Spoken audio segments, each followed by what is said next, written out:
price that they had locked in, a year or two prior was all of a sudden really low. I mean, so this is Chris Baca, and he's talking with his CFO of Cat and Cloud Coffee. Now they've been in business for a while. They're very medium to large size. Actually, they book a lot of coffee, so they're a pretty big roaster now. And they're talking about how the coffee prices are surging this year.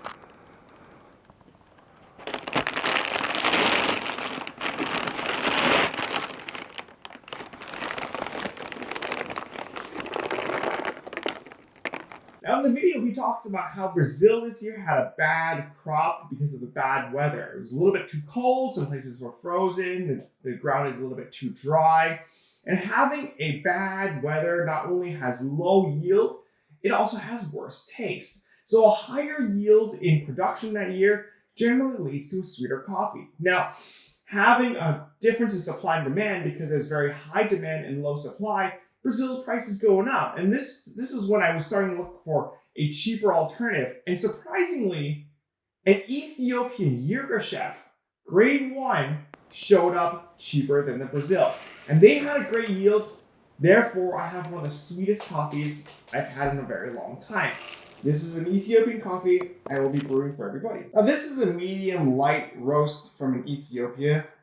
Generally, Ethiopian coffees, they tend to clog very easily. They sink very quickly. They extract very quickly because the fruity floral flavors tend to extract really quickly. So the issue is if you were to pour too quickly, what happens is the first drip come out very weak and you don't have a very good extraction. So while I start really slow, I pour down my chopstick and I just kind of stir it out. The stirring allows me to agitate and move the microfines to the edges while fully extracting the larger boulders. Now I always grind my beans to kind of a medium fine. This is closer to the 350 microns. You can see the velvety kind of crema just coming out. Now you don't want to pour too much. I do a 1:10 ratio for my first pour. And you can see how it's a little bit dark in the middle. You just want to work your way down to the middle. You want to make sure your crema is all the same color.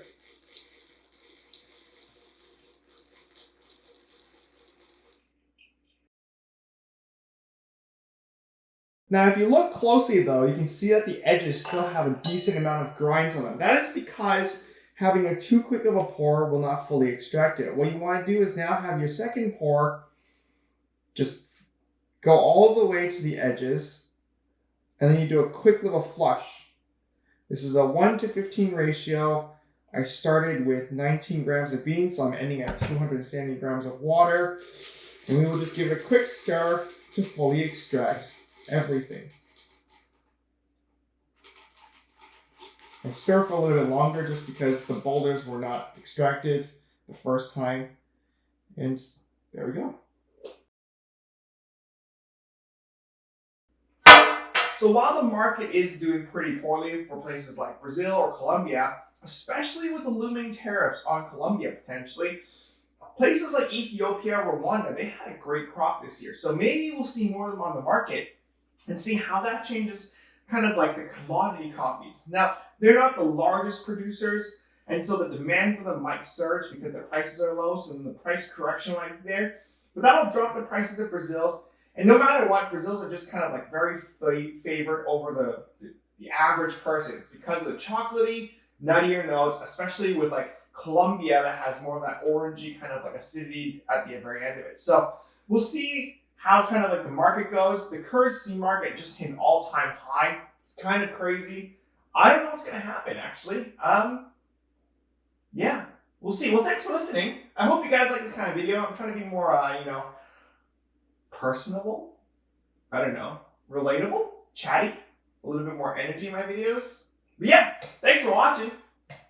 Snoopy says hi though, okay? Then I'll catch you guys in the next one. Bye!